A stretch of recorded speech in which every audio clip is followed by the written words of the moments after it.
Yo, what's up, guys? Welcome back to Mexpat Dating. I'm out here in Parque, Mexico. If you guys haven't been to Mexico City before, it's an awesome spot for cold approach.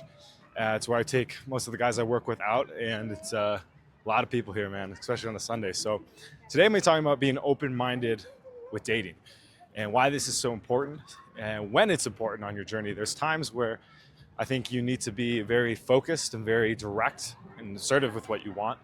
I know for me, there's been times where I'm like, okay, I can only date this type of person because I'm trying to learn a new skill or develop a better cold approach, etc. However, at times it gets to the point where if you paint yourself too much in a box, and I'm speaking from experience myself, when I put myself too narrow focus on, okay, this is what kind of girl I have to date or else I can't date at all, I've noticed things start to deteriorate a little bit too.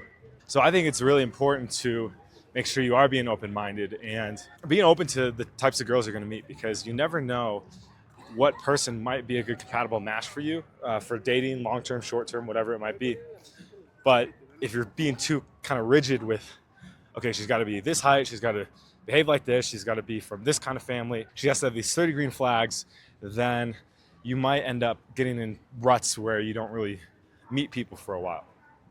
I recently had one of these experiences where I was very focused on dating, I would say, healthier types of women that to me were more in line with my values and stuff. So I had to be kind of overly rigid. And I've heard this before, like life is like a pendulum, and I sometimes can swing from one end to the other in great extremes and struggled to kind of find that middle ground. So I did this, and it was really good at the time because I started dating people that were more in line with, like I said, all the things that I wanted. But then it got to a point where I kind of got too narrow focused, and I couldn't see outside of this limited belief that I had in my head. So I had to start kind of being more open to exploring a bit. And it's been great because I've been doing this, I've been meeting people in situations and places where I typically would have said, nah, like I can't date a girl that goes to this or does this, for example, like nightclubs or stuff like that. And I've been starting to meet girls at nightclubs. It's been really cool.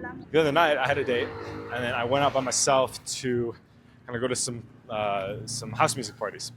I'm starting to DJ in Mexico City here, and so I want to get involved in the scene a bit more. And so I wanted to see what the vibe was like. So I went by myself. Didn't really care about meeting anyone. Had no intention to meet anybody. And that part of me wanted to go home. Like I want to go home. I want to watch a movie or whatever and just like chill out.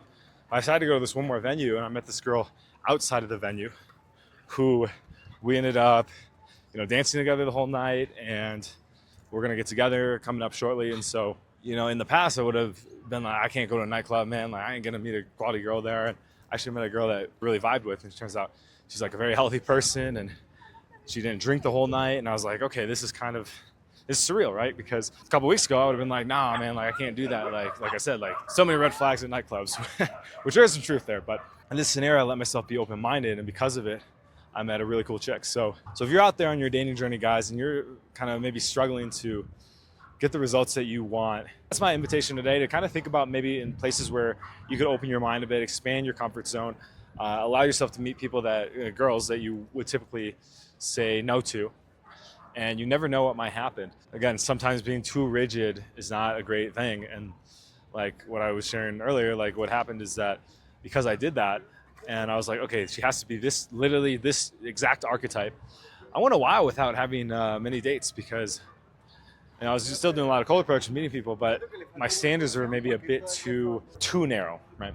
Again, there's periods where you got to go and be very intentional and rigid a bit so you can learn a new skill and habit. I'm sure a lot of you guys can relate. When I started to approach hotter women, women that I would ignore because they were, too good looking for what I would say, I really had to be like, okay, I'm only going to approach these girls that are like 10 out of 10. And that was really good at the time because I learned how to talk to the hottest women that I could have ever imagined. Then though, I kind of was like, okay, maybe I can go back and start, meeting some girls I wouldn't say are my 10 out of 10 in terms of physical appearance. So I corrected a little bit. Now, because I did that, my new, I guess you could say, low is like an 8. So I'm glad I did that. But now I can't be like, okay, I can only do 10s or else, like gross. So yeah, I wanted to make this video because it's been very much on my mind, and I think it's a very powerful topic and something that a lot of guys struggle with in being maybe a little too picky. So with that, guys, short one for today. I hope you got value from it, and best of luck on your dating journey. Talk to you soon. Peace.